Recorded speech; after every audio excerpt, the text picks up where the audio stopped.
ನಮಸ್ಕಾರ ಸ್ನೇಹಿತರೆ, ನಾನು ನಾಗೇಶ್ ತಳವಾರ್. ಪ್ರಜಾಸ್ತ್ರ ಡಿಜಿಟಲ್ ಮೀಡಿಯಾಗೆ ತಮಗೆಲ್ಲರಿಗೂ ಸಹಿತನು ಸ್ವಾಗತ. ಕಳೆದ ಫೆಬ್ರವರಿ 18ರಂದು ನಡೆದಂತಹ ಬಾಣಂತಿ ಮತ್ತು ಮಗು ಸಾವು ಪ್ರಕರಣಕ್ಕೆ ಸಂಬಂಧಿಸಿದಂತೆ ಇದೀಗ ಕರ್ನಾಟಕ ರಾಜ್ಯ ಸರ್ಕಾರದ ಕಾರ್ಯದರ್ಶಿಯಾಗಿರುವಂತಹ ಮುಖ್ಯ ಕಾರ್ಯದರ್ಶಿಯಾಗಿರುವಂತಹ ಡಾಕ್ಟರ್ ಶಾಲಿನಿ ರಜನೀಶ್ ಅವರು ನೋಟಿಸ್ ಅನ್ನ ಕೊಟ್ಟಿದ್ದಾರೆ. ಸಿಂದಗಿ ತಾಲೂಕಿನ ಸಾರ್ವಜನಿಕ ಆಸ್ಪತ್ರೆಯಲ್ಲಿ ವೈದ್ಯರ ಮತ್ತು ಸಿಬ್ಬಂದಿಯ ನಿರ್ಲಕ್ಷ್ಯದಿಂದಾಗಿ ಸಿಂದಗಿ ತಾಲೂಕಿನ ಸುಂಟಾಣ್ ಏನು ಗ್ರಾಮದ ಅಂತ ಇರುತ್ತೋ ಮತ್ತು ಸಿಂದಗಿ ಪಟ್ಟಣದ ವಿದ್ಯಾನಗರ 4ನೇ ಕ್ರಾಸ್ನ ನಿವಾಸಿಯಾಗಿರುವಂತಹ ಮೈತ್ರ ರವಿಚಂದ್ರ ಸುಂಟಾಣ್ ಎನ್ನುವಂತಹ ಮಹಿಳೆ ಬಾಣಂತಿ ತೀವ್ರ ರಕ್ತಸ್ರಾವದಿಂದ ಸಾವನ್ನಪ್ಪುತ್ತಾರೆ. ಅವರ ಕೂಸು ಸಹಿತನು ಸಾವನ್ನಪ್ಪುತ್ತೆ. ಇದು ದೊಡ್ಡ ಮಟ್ಟದ ಚರ್ಚೆ ಆಗುತ್ತೆ. ಕುಟುಂಬಸ್ಥರ ಆಕ್ರಂದನ ಮುಗಿಲು ಮುಟ್ಟುತ್ತೆ. ಈ ಪ್ರಕರಣ ಸಂಬಂಧ ಪೊಲೀಸ್ ಠಾಣೆಯಲ್ಲಿ ಪ್ರಕರಣ ಸಹಿತನು ದಾಖಲಾಗುತ್ತೆ. ಇದಕ್ಕೆ ಇಡೀ ತಾಲೂಕು ಏನು ಆರೋಗ್ಯ ಆಸ್ಪತ್ರೆ ವಿರುದ್ಧ ಸಾರ್ವಜನಿಕರು ತೀವ್ರವಾದ ಆಕ್ರೋಶನ ವ್ಯಕ್ತಪಡಿಸ್ತಾರೆ. ಅಲ್ಲಿದ್ದ ಸಿಬ್ಬಂದಿ ಆರೋಗ್ಯ ಅಧಿಕಾರಿಗಳ ವಿರುದ್ಧನೂ ಸಹಿತನು ಅಥವಾ ಡ್ಯೂಟಿ ಡಾಕ್ಟರ್ಸ್ಗಳ ವಿರುದ್ಧನೂ ತಮ್ಮ ಆಕ್ರೋಶನ ವ್ಯಕ್ತಪಡಿಸ್ತಾರೆ. ಪದೇ ಪದೇ ಈ ತಾಲೂಕು ಆಸ್ಪತ್ರೆಯಲ್ಲಿ ಈ ರೀತಿಯಾದ ಘಟನೆಗಳು ನಡೀತಾ ಇರೋದ್ರಿಂದ ಅಮಾಯಕ ಜೀವಗಳು ಬಲಿಯಾಗ್ತಾ ಇದ್ದಾವೆ. ಇದಕ್ಕೆ ಯಾರು ಹೊಣೆ ಅನ್ನುವಂಥ ಪ್ರಶ್ನೆಯನ್ನ ಸಾರ್ವಜನಿಕರು ಎತ್ತಿಟ್ಟಿದ್ರು. ಹೀಗಾಗಿ ಅದಾದ ಕೆಲವೇ ದಿನಗಳಲ್ಲಿ ಏನು ಬೆಳಗಾವಿಯ ಉಪ ನಿರ್ದೇಶಕರಾಗಿರುವಂತಹ ಅವರು ಏನು ಸಾರ್ವಜನಿಕ ಆಸ್ಪತ್ರೆಗೆ ಭೇಟಿಯನ್ನು ಕೊಡ್ತಾರೆ. ಶ್ರೀಕಾಂತ್ ಅನ್ನುವಂಥವ್ರು, ಅದರ ಜೊತೆಗೆ DHO ಸಂಪತ್ ಗುಣಾರಿ ಅವರು ಸಹಿತನು ಆಸ್ಪತ್ರೆಗೆ ಭೇಟಿ ಕೊಟ್ಟು ಅಲ್ಲಿರುವಂತಹ ವೈದ್ಯಾಧಿಕಾರಿಗಳು, ಸಿಬ್ಬಂದಿ, ಡಾಕ್ಟರ್ಸ್ಗಳ ಜೊತೆ ಒಂದು ಚರ್ಚೆಯನ್ನು ಮಾಡ್ತಾರೆ. ಘಟನೆ ಹೇಗೆ ನಡೀತು, ಈ ಘಟನೆ ಏನು ಕಾರಣ, ಆ ಸಂದರ್ಭದಲ್ಲಿ ಇದ್ದಂಥವ್ರು ಯಾರು ಅನ್ನೋದ್ರ ಕುರಿತು ಆಂತರಿಕವಾಗಿ ಸಭೆಗಳನ್ನ ಮಾಡಿ ಚರ್ಚೆಯನ್ನು ಮಾಡ್ತಾರೆ. ಚರ್ಚೆ ಮಾಡಿ ಇದಕ್ಕೆ ಸಂಬಂಧಪಟ್ಟಂತವ್ರನ್ನ ವಿರುದ್ಧ ಕ್ರಮಗಳನ್ನು ತೆಗೆದುಕೊಳ್ಬೇಕು ಅನ್ನುವಂತಹ ಸಾಕಷ್ಟು ಮಾತುಗಳು ಕೇಳಿ ಬರ್ತದೆ. ಇದೀಗ ಈ ಪ್ರಕರಣ ಸಂಬಂಧಪಟ್ಟಂತೆ ಕರ್ನಾಟಕ ಸರ್ಕಾರದ ಮುಖ್ಯ ಕಾರ್ಯದರ್ಶಿಯಾಗಿರುವಂತಹ ಶಾಲಿನಿ ರಜನೀಶ್ ಅವರು ಒಂದು ನೋಟಿಸ್ ಅನ್ನು ಹೊರಡಿಸಿದ್ದಾರೆ. ಈ ಪ್ರಕರಣ ಸಂಬಂಧಪಟ್ಟಂತೆ ಯಾರೆಲ್ಲ ತಪ್ಪಿಸುತ್ತಿದ್ದಾರೆ ಅವರ ವಿರುದ್ಧ ಸೂಕ್ತವಾದ ಕ್ರಮಗಳನ್ನು ತೆಗೆದುಕೊಳ್ಬೇಕು ಅಂತೇಳಿ ಅವರು ಹೊರಡಿಸಿರುವಂತಹ ಪತ್ರದಲ್ಲಿ ಏನಿದೆ ಅಥವಾ ಕೊಟ್ಟಿರುವಂತಹ ನೋಟಿಸ್ ಅಲ್ಲಿ ಏನಿದೆ ಅಂತಂದ್ರೆ, ಮಾಧ್ಯಮಗಳ ವರದಿಯ ಪ್ರಕಾರ ವಿಜಯಪುರ ಜಿಲ್ಲೆ ಸಿಂದಗಿ ತಾಲೂಕಿನ ಎಂಕಂಚಿ ಸರ್ಕಾರಿ ಆಸ್ಪತ್ರೆ, ಸಿಂದಗಿ ತಾಲೂಕು ಆಸ್ಪತ್ರೆ ಹಾಗೂ ಸಿಂದಗಿ ಪಟ್ಟಣದ ಖಾಸಗಿ ಆಸ್ಪತ್ರೆಯಲ್ಲಿ ವೈದ್ಯರ ನಿರ್ಲಕ್ಷ್ಯದಿಂದ ಬಾಣಂತಿ ಮೈತ್ರಾ ಸುಂಟಾಣ್ ಮತ್ತು ಅವರ ನವಜಾತ ಶಿಶು ಸಾವನ್ನಪ್ಪಿರುವ ಕುರಿತು ಕುಟುಂಬಸ್ಥರು ಆರೋಪಿಸಿರುವುದು ಸರ್ಕಾರದ ಗಮನಕ್ಕೆ ಬಂದಿದೆ.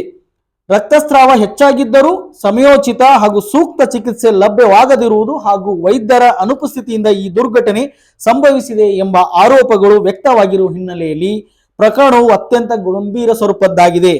ಇನ್ನು ಸೆಪ್ಟೆಂಬರ್ 2025ರಲ್ಲಿ ಪ್ರಕಟವಾಗಿರುವಂತಹ ಸ್ಯಾಂಪಲ್ ರಿಜಿಸ್ಟ್ರೇಷನ್ ಸಿಸ್ಟಮ್ 2023ರ ಅಂಕಿಅಂಶಗಳ ಪ್ರಕಾರ ಕರ್ನಾಟಕ ರಾಜ್ಯದ ಮಾತೃ ಮರಣ ಪ್ರಮಾಣ 2021 ಮತ್ತು 23ರ ಅವಧಿಯಲ್ಲಿ ಪ್ರತಿ 1 ಲಕ್ಷ ಜೀವಂತ ಜನನಗಳಿಗೆ 68ಕ್ಕೆ ಏರಿಕೆಯಾಗಿ ದಕ್ಷಿಣ ಭಾರತ ರಾಜ್ಯಗಳಲ್ಲಿ ಅತಿ ಹೆಚ್ಚು ಮಟ್ಟದಲ್ಲಿ ಇರುವುದು ಗಮನಾರ್ಹವಾಗಿದೆ. ಈ ಹಿನ್ನೆಲೆಯಲ್ಲಿ ಇಂಥ ಘಟನೆಗಳ ಬಗ್ಗೆ ರಾಜ್ಯವು ಹೆಚ್ಚಿನ ಎಚ್ಚರಿಕೆ ವಹಿಸುವುದು ಹಾಗೂ ಯಾವುದೇ ರೀತಿಯ ನಿರ್ಲಕ್ಷ್ಯಕ್ಕೆ ಅವಕಾಶ ನೀಡದಿರುವುದು ಅತ್ಯವಶ್ಯಕವಾಗಿದೆ. ಆದ್ದರಿಂದ ಸದರಿ ಪ್ರಕರಣದ ಕುರಿತು ಕೂಡಲೇ ಸಮಗ್ರ ಪರಿಶೀಲನೆ ನಡೆಸಿ ಈ ದುರ್ಘಟನೆಗೆ ಕಾರಣವಾಗಿರುವವರ ವಿರುದ್ಧ ತಕ್ಷಣ ಅವಶ್ಯಕ ಶಿಸ್ತು ಕ್ರಮ ಕೈಗೊಳ್ಳಲು ಸೂಚಿಸಿದೆ. ಇದು ತುಂಬಾ ಬಹುಮುಖ್ಯವಾಗಿರುವಂತದ್ದು.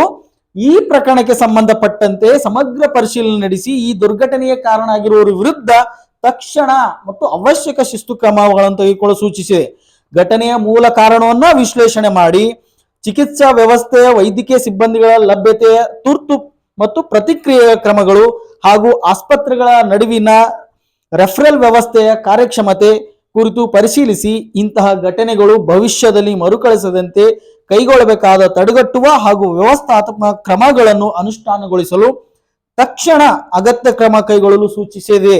ಅದರಂತೆ ಈ ಕುರಿತು ಕೈಗೊಂಡ ಕ್ರಮಗಳ ವಿವರವಾದ ವರದಿಯನ್ನು 1 ವಾರದ ಒಳಗೆ ಕಚೇರಿಗೆ ವಿವರವಾಗಿ ಸಹ ಸೂಚಿಸಲು ಮತ್ತು ಸಲ್ಲಿಸಲು ತಿಳಿಸಲಾಗಿದೆ. ಇದನ್ನ ಸರ್ಕಾರದ ಮುಖ್ಯ ಕಾರ್ಯದರ್ಶಿಯಾಗಿರುವಂತಹ ಡಾಕ್ಟರ್ ಶಾಲಿನಿ ರಜನೀಶ್ ಅವರು ಹೊರಡಿಸಿದ್ದಾರೆ. ಅವ್ರೇನ್ ಮಾಡಿದ್ದಾರೆ ಮತ್ತು ಸರ್ಕಾರ ಪ್ರಧಾನ ಕಾರ್ಯದರ್ಶಿ ಆರೋಗ್ಯ ಮತ್ತು ಕುಟುಂಬ ಕಲ್ಯಾಣ ಇಲಾಖೆ ಮೂಲಕ ಏನು ಸಿಂದಗಿಯಲ್ಲಿ ನಡೆದಂತಹ ಬಾಣಂತಿ ಮತ್ತು ಕೂಸಿನ ಸಾವು ಪ್ರಕರಣ ರಾಜ್ಯ ಸರ್ಕಾರದ ಮಟ್ಟದಲ್ಲಿ ತೀವ್ರ ಚರ್ಚೆ ಆಗಿದ್ದು, ಇದಕ್ಕೆ ಕಾರಣ ಆಗಿರುವಂತಹ ಸಿಂದಗಿ ತಾಲೂಕು ಆಸ್ಪತ್ರೆಯಲ್ಲಿರುವಂತಹ ಯಾವ ಅಧಿಕಾರಿ ಸಿಬ್ಬಂದಿ ಇದ್ರು ಅವರ ವಿರುದ್ಧ ಕ್ರಮಗಳನ್ನು ತೆಗೆದುಕೊಳ್ಳಲು ಸೂಚಿಸಲಾಗಿದೆ. ಮುಂದಿನ ದಿನಗಳಲ್ಲಿ ಏನು ಈ ಪ್ರಕರಣ ಈಗಾಗಲೇ ಪೊಲೀಸ್ ಸ್ಟೇಷನ್ ದಾಖಲಾಗಿರುವುದರಿಂದ ಯಾರ ವಿರುದ್ಧ ಇವೆಲ್ಲವೂ ಕ್ರಮಗಳಾಗ್ತವೆ, ಮುಂದಿನ ದಿನಗಳಲ್ಲಿ ಇದು ಎಚ್ಚೆತ್ಕೊಳ್ತಾರ ಏನು ಅನ್ನುವಂಥದ್ದು. ಯಾಕಂದ್ರೆ ನಿನ್ನಿನ ದಿನ ಸಹಿತನೂ ಈ ಪ್ರಜಾಸ್ತ್ರ ಡಿಜಿಟಲ್ ಮೀಡಿಯಾಗೆ ಒಂದು ಕಾಲ್ ಸಹಿತನೂ ಬರ್ತದೆ. ಮತ್ತೊಬ್ರು ಇದೇ ರೀತಿಯಾಗಿ ಒಬ್ರು ಹೆರಿಗೆ ನೋವಿನಿಂದ ಆಸ್ಪತ್ರೆಗೆ ದಾಖಲಾಗ್ತಾರೆ. ಅವ್ರಿಗೆ ದಾಖಲಾದ ಸಂದರ್ಭದಲ್ಲಿ ನಾವು ಹೆರಿಗೆಯನ್ನ ಮಾಡ್ಕೊಳ್ತೀವಿ ಅಂತ ಹೇಳ್ತಾ ಇದ್ರು ಸಿಬ್ಬಂದಿ ಸಹಿತ ಕೊನೆಯದಾಗಿ ಅವರೊಂದು ಮಾತು ಹೇಳಿದಾರಂತೆ. ಏನಂತಂದ್ರೆ, ನೀವು ಬೇಕಾದ್ರೆ ಬೇರೆ ಎಲ್ಲಾದ್ರೂ ತೋರಿಸ್ಕೊಳ್ಬಹುದು, ಹೊರಗಡೆ ಏನಾದ್ರೂ ತೋರಿಸ್ಕೋಬಹುದು, ಹಾಗಾಗಿ ನಮ್ಮ ಮೇಲೆ ಏನಾದ್ರೂ ಬ್ಲೇಮ್ ಮಾಡಬಹುದು, ಯಾಕಂದ್ರೆ ಇತ್ತೀಚೆಗೆ ಈ ತರದ ಒಂದು ಘಟನೆ ನಡೆದಿದೆ ಅಂತ ಹೇಳಿದಾರೆ ಅಂತ ಹೇಳಿ ಹೀಗಾಗಿ ಪ್ರಜಾಸ್ತ್ರಿಗೆ ಕಾಲ್ ಮಾಡಿ ಸಹಿತ ಹೇಳಿದ್ರು. ಅಂದ್ರೆ ಆಸ್ಪತ್ರೆಗೆ ಈ ರೀತಿಯಾಗಿ ಬಾಣಂತಿಯರು ಬಂದಾಗ ಅವರಿಗೆ ಹಿಂದೆ ನಡೆದಂತ ಘಟನೆಗಳ ಮುಖಾಂತರ ಹೇಳಿ ಅವರಲ್ಲಿ ಭಯ ಮೂಡಿಸುವುದಂತಾಗಿರ್ಬೋದು, ಅಥವಾ ನೀವು ಹೆಚ್ಚಿನ ಚಿಕಿತ್ಸೆಗೆ ಮತ್ತೊಂದು ಕಡೆ ಹೋಗಿ ಅನ್ನುವಂಥ ಮಾತುಗಳನ್ನ ಹೇಳಿ ನುಣುಚಿಕೊಳ್ಳುವಂತ ಕೆಲಸಗಳೇನಾದ್ರೂ ಇಲ್ಲಿ ಅಧಿಕಾರಿಗಳು, ಸಿಬ್ಬಂದಿ, ವೈದ್ಯಾಧಿಕಾರಿಗಳು ಅಥವಾ ಡಾಕ್ಟರ್ಸ್ಗಳು ಮಾಡ್ತಾ ಇದ್ದಾರೋ ಅನ್ನೋಂಥ ಯಕ್ಷ ಪ್ರಶ್ನೆ ಮೂಡಿದೆ.